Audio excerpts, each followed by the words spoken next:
Hello everyone, welcome to Bhadra IAS Academy. So let us continue our daily quiz discussion. Today's discussion we are starting from question number 31 to 40. Okay, so we will look at various questions and prepare for the exam. Question number 31.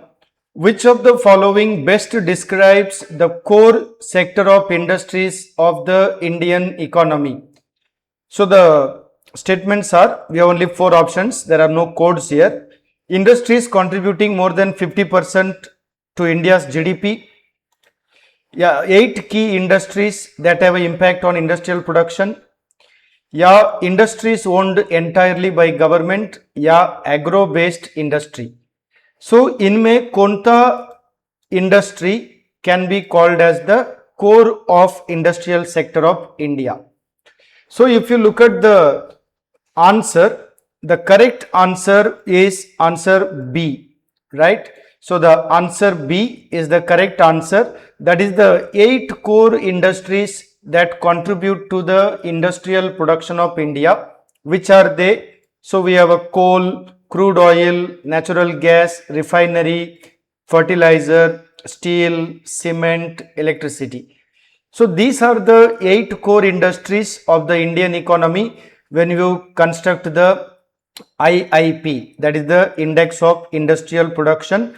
These 8 core industries contribute roughly about 40% of the IIP. So from exam perspective, that is the key point that we have to keep in mind.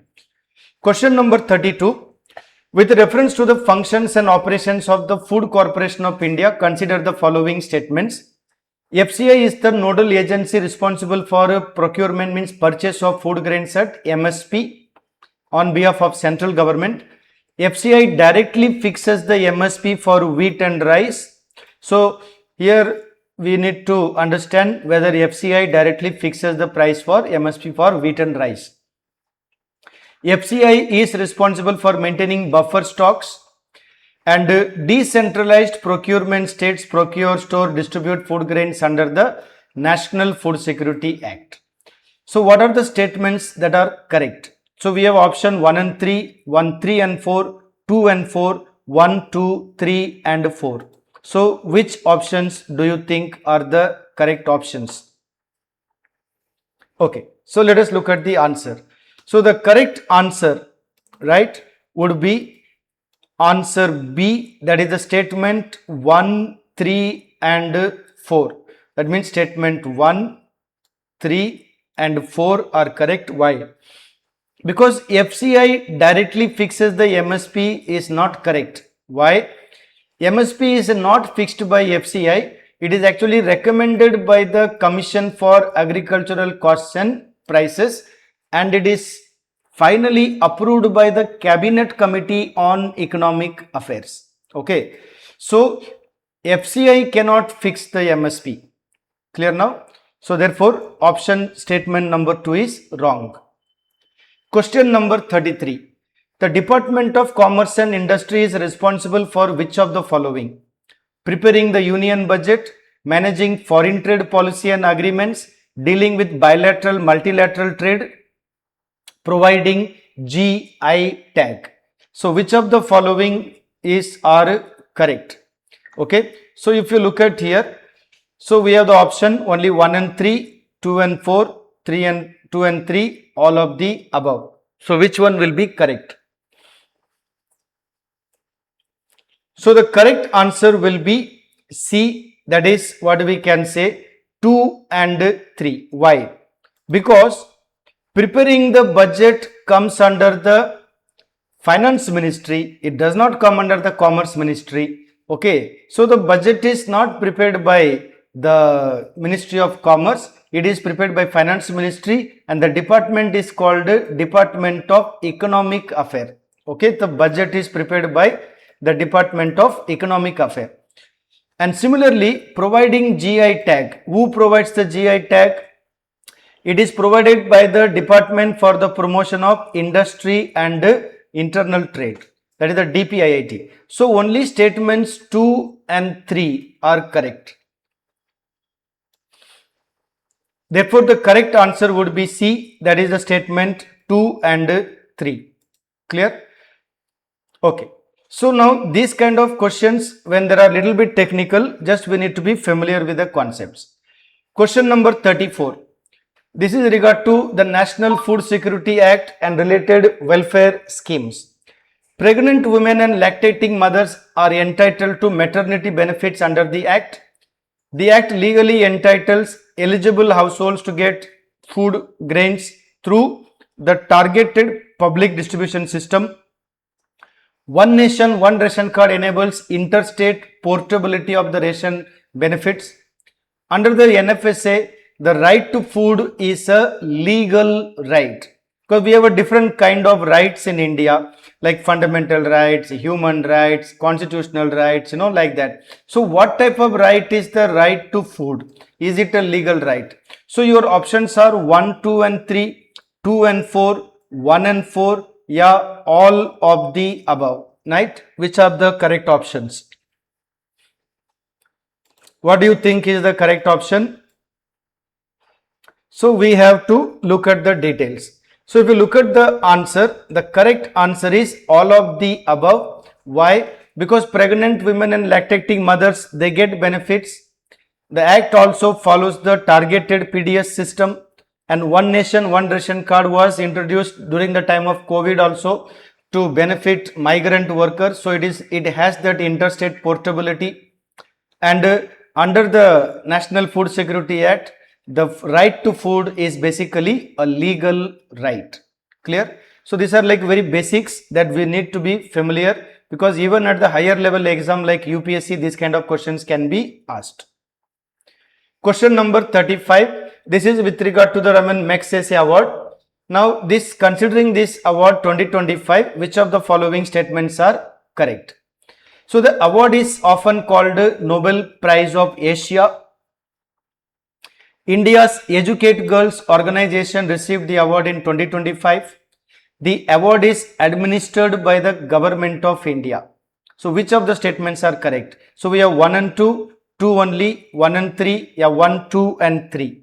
So if you look at the sum of the details here, what is the correct answer? The correct answer is only 1 and 2. That is, the answer is A. Why?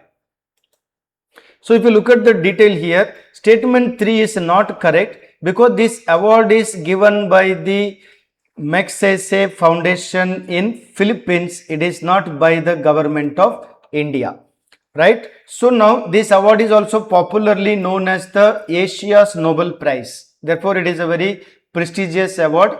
The Foundation to Educate Girls, okay,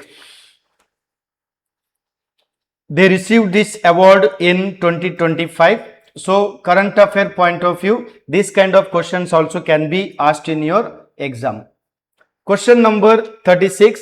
This is related to geography. So now let us look at the question. Jet streams are geostrophic winds. They blow horizontally in the upper troposphere. They generally blow from east to west.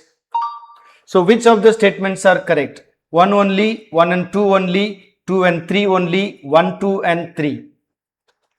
So if you look at the jet streams, the correct answer is B.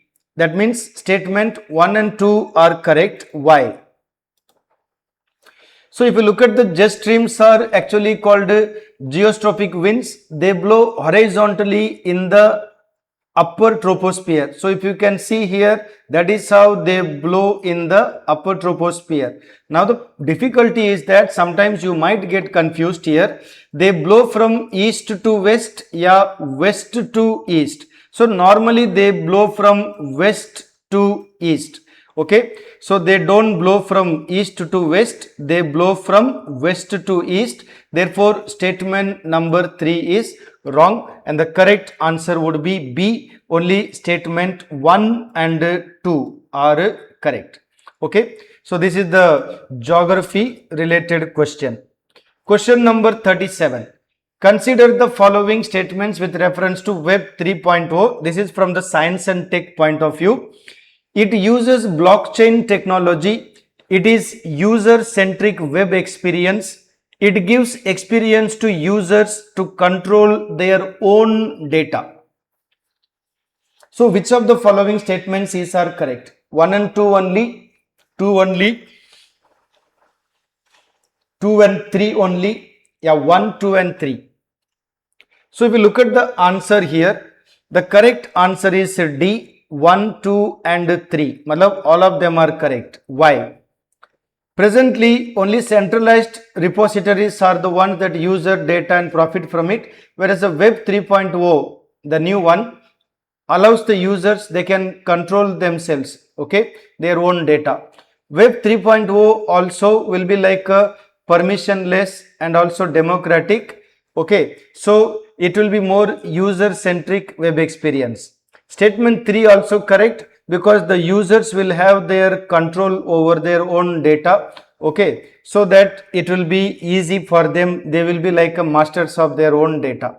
Okay, that is the Web 3.0. This is the next generation internet. So this is the new developments coming up. So from science and tech point of view, you can expect this kind of questions also in exam. Question number 38.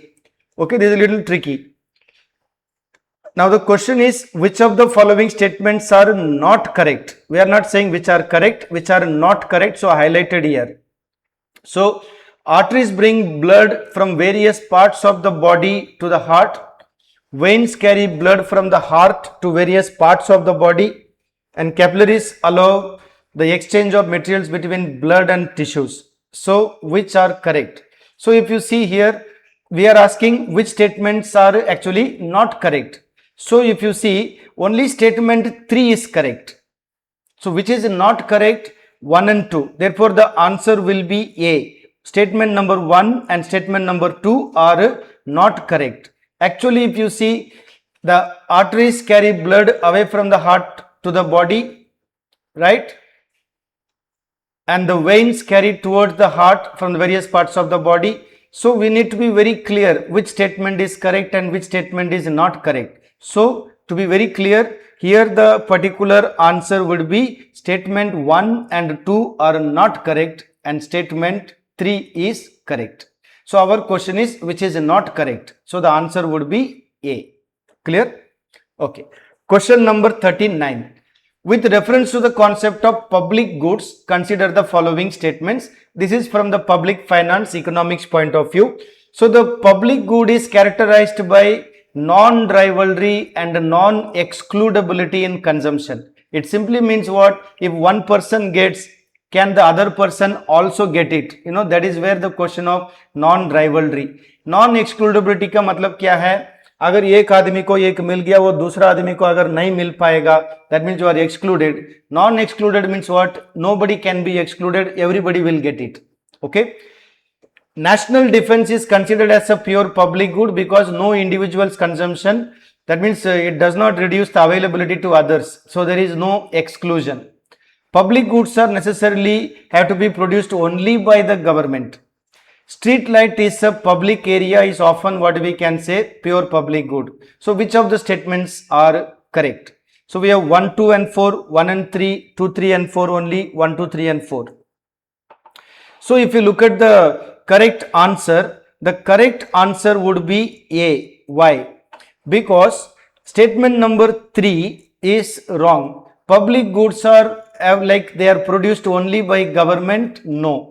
Public goods can be even produced by private sector, though they generally don't produce, but it is not necessary that only government has to produce. So now we have a PPP arrangements, public-private partnership. Okay, so it is not necessary that a public good has to be produced only by government. Clear? Whereas other statements are correct. You know, so these are like technical concepts on what is the meaning of a public good. This kind of question comes even at a higher level of exams like civil service exams, etc. Question number 40. With reference to money market instruments in India, consider the following statements. So now the first point, treasury bills.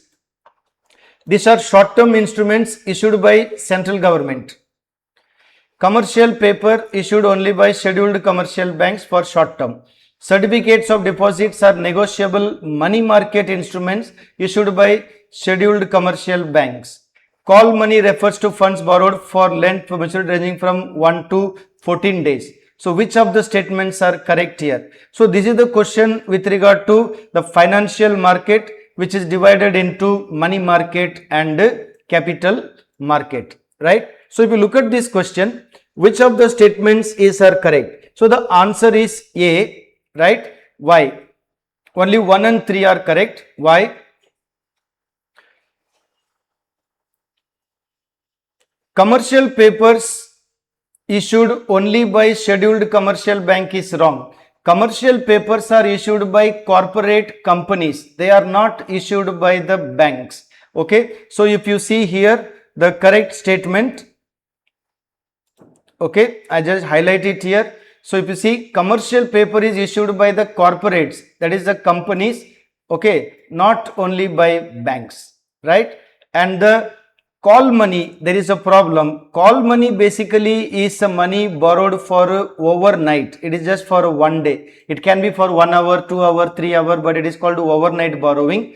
Whereas 2 to 14 days borrowing is generally called notice money. Term money is where we have more than 14-15 days, right? So when you are talking about financial market, especially money market, all these concepts should be clear when you are preparing for any competitive exam, state level civil service. Clear? So I have given the explanation for each statement. You can go through the details, and if you have any difficulty or if you need any further queries on this kind of MCQ practice, quiz practice, you can contact Bhadra IAS Academy at 8638391721.